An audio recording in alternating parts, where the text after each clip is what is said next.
Introduction: The power of your second spring. Why menopause is your body's invitation to radiant vitality. The symptoms we commonly associate with what we refer to as menopause, such as hot flashes, weight gain, and brain fog, to name a few, begin as changes in our bodies that are independent of the decline of estrogen. It is neither normal nor acceptable for a woman to experience such symptoms in midlife. This book provides natural solutions that any woman can implement. Your body has a great capacity for resilience. You can adapt as your body changes its inner environment in midlife.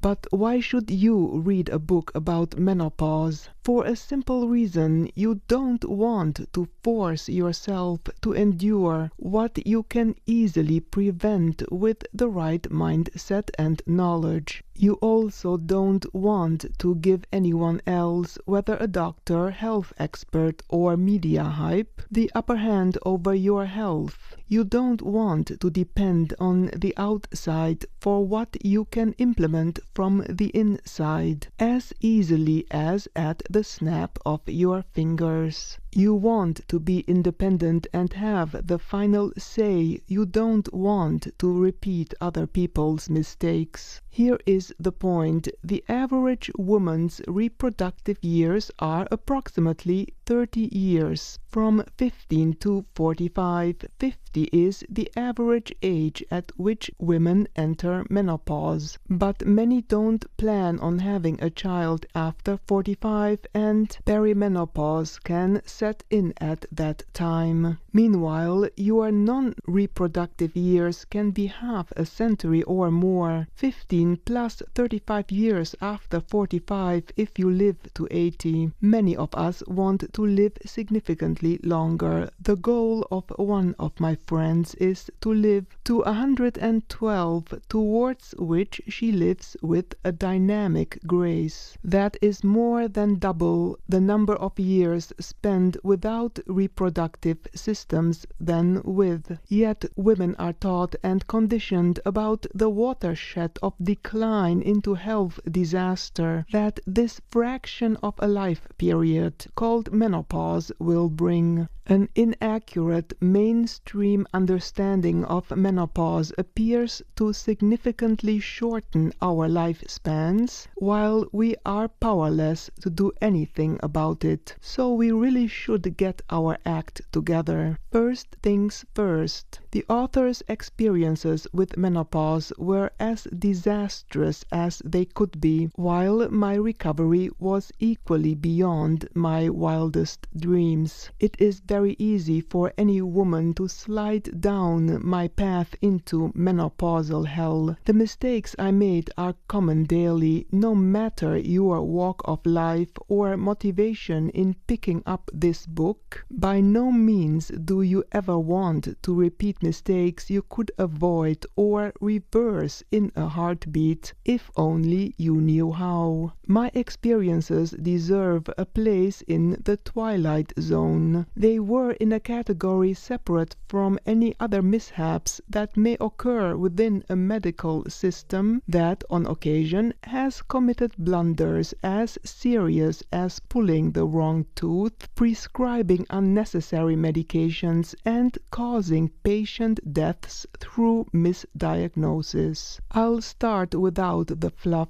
I had no clue menopause existed until, for health reasons, I had to interact with what is known today as the Euro-Atlantic Western civilization's healthcare system. During a physical examination for unexplained bodily aches, I received the diagnosis of normal due to aging. I had no clue what that meant. It was a big turning point in my life when the big problems started.